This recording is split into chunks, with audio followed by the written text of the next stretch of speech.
David Le Breton, antropólogo y sociólogo francés, nos ilustra en su obra El sabor del mundo, una antropología de los sentidos.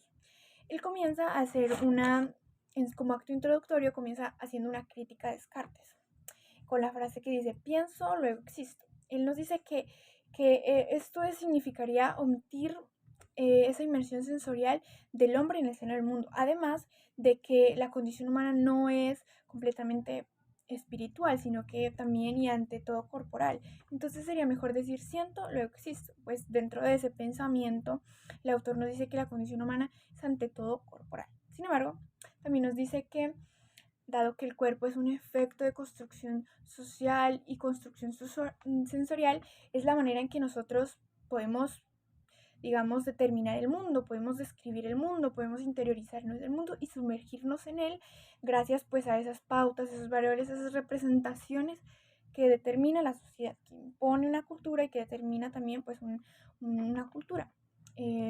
Dentro de, dado que el mundo está bajo esa estructura desde lo sensible, lo etéreo, cada uno de nosotros estamos constantemente atravesados por estímulos inacabables como sonidos, olores, formas. Incluso podría especular que energía, ¿cierto? Al adentrarnos al mundo, con esa introspección nos sumergimos en el mundo y ya no existe distinción entre ese sujeto y ese objeto, ya ellos se confunden. Eh, digamos que los sentidos nos permiten oír, nos permiten oler, nos permiten gustar, nos permiten degustar, ¿cierto? Nos permiten interactuar con el mundo ya a lo largo de nuestra historia en la comunidad. El autor nos habla sobre la conciencia, ¿cierto? Nos dice que, bueno, hace una comparación con Kant, ¿cierto? Para Kant, la conciencia es de sí es un a priori que tiene que ver con un yo trascendental y esto permite que pensemos nuestras percepciones de nuestras mismas, ¿cierto? Entonces, para Le Breton, la conciencia no es ese yo trascendental, sino la conciencia que está fluctuando, está en ese vaivén de sensaciones y de experiencias, ¿cierto? Sino desde esa perspectiva de nuestra propia existencia, de esa percepción de esas sensaciones que nos dan conciencia de nosotros mismos y del mundo que experimentamos. Al percibir el mundo lo interiorizamos. No como ese hecho natural, sino más bien de forma simbólica, como una carga inmensa de significados y, y sentidos, y que producen de esos sentidos que producen sentido y así producen significados en ese momento de nuestra historia. Y ahí es donde se impone un modelo visual, entonces lo visible, lo real, el ver para creer, desde ese modelo occidental, ¿cierto? Entonces se reduce lo real a lo percibido, ya percibir con la visión. Se separa el sujeto del objeto. Se es transformando el primer personaje omnisciente al segundo en una forma inherente y eterna, digamos, el, el objeto como algo muerto. Aquí podríamos hablar sobre la cultura nuevamente. La cultura occidental es, digamos, puramente, digamos que prevalece la vista, ¿cierto? Pero no todas son así, porque no todas las culturas son así, porque la cultura oriental no siempre prevalece la vista. Entonces acá, digamos que dentro del occidental, el mundo difiere de forma de experimentar diferente, ¿cierto? No todas son así como lo dije. No hay, no hay como tanta jerarquía. Entonces, dentro de esa prevalencia de la vista, donde en la cultura oriental no prevalece siempre esto, eh, leería este apartado en la página 34 que dice, a menudo siento en la boca susurrar el suspiro de su aliento, haciendo resonar el alma que se mece, en los labios donde ella te espera, boca plena de amomo, que me engendra con su hálito, un prado florido en cada lugar donde se esparce tu fragante perfume. Entonces aquí habla que la belleza no pasa por la vista, digamos, esas metáforas olfativas y acústicas, ¿no? Desde esa perspectiva es una disposición de esa simulación, ¿no? De alguna forma. Entonces, ya regresando acá, me gustaría también hablar sobre la educación, ¿no?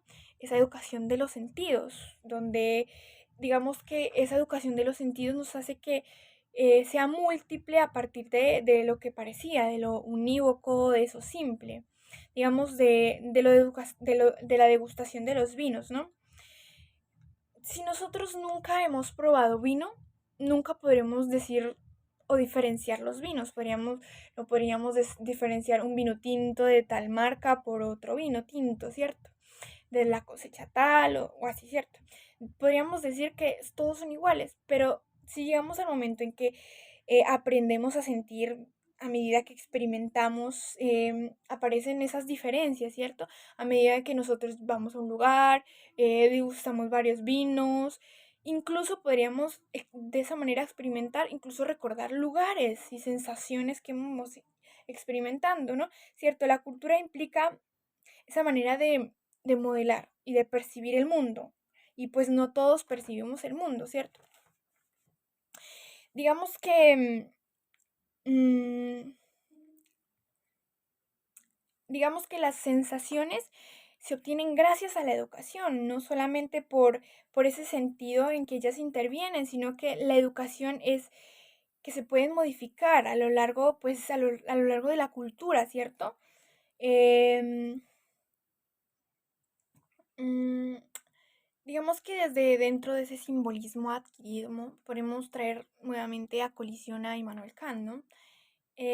Como esa influencia del pensamiento de la crítica de la razón práctica, de la doble, que también deviene esta crítica de la razón pura. Entonces, Immanuel Kant establecía que era el sujeto que moldeaba el mundo fenoménico, ¿cierto?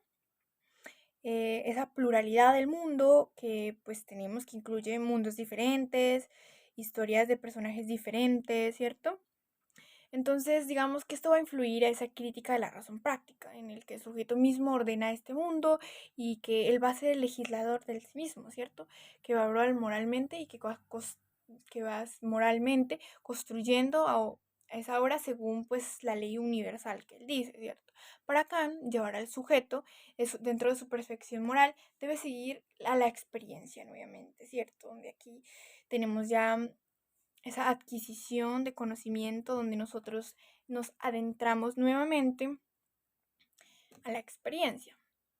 Em, pero sobre todo a esa experiencia acumulada por generaciones anteriores, como lo venía diciendo anteriormente, que esto no es algo que se puede alcanzar empíricamente, ¿no? Podría especular y decir que eso es una evolución, ¿cierto? Es un camino hacia un ideal, donde existen dos dimensiones que también nos habla Kant, que son la discursiva y la práctica. Para la discursiva está esa reflexión que reflexionamos sobre la cultura, sobre la historia, que se da cuenta, ¿no? Del ser cultural y del ser social, del ser histórico que somos. También en la práctica, donde concebimos a ese ser humano no como moral innatamente, sino que alguien a quien se le debe educar y alguien a quien se le debe moralizar. Entonces, digamos que dentro de lo sensible, dentro de esa experiencia de lo sensible a lo que llamamos al mundo, nace desde los sentidos, más esa condición social dentro de esas historias de las personas que conocemos, de nuestros antepasados. Todo se entrelaza a esa tensión que nosotros podemos, por medio de lo que nos rodea y del mundo, ¿no? De lo que percibimos. Y digamos que esto lo tenemos desde el plano simbólico, agregamos elementos a nuestras historias personales de lo que se hizo en este mundo simbólico. Digamos que la educación, de alguna forma, permite que esas sensaciones no se limiten solamente como a esa fisiología, ¿cierto? Sino que también permiten que surja una orientación cultural nueva, como esa sensibilidad cultural, esa sensibilidad individual que moldea la educación y que pone en juego nuestra historia personal, ¿cierto? Y digamos que dentro de esa experiencia del mundo y cómo experimentamos de alguna manera la cultura y el mundo, ¿cierto? Eso nos hace comunicable de mi mundo con los mundos de los demás, ¿cierto? Y también que yo puedo entender a otros, digamos, dentro de ese mismo sistema referencial de las sociedades y culturales, ¿no? Em, Toda esa socialización de restricción de la sensorialidad es posible porque es desde un mundo infinito, de ese posibilismo ontológico, que todo es posible, toda experiencia es posible. La socialización nos permite, digamos, al estar en una cultura y en una comunidad, nos restringe.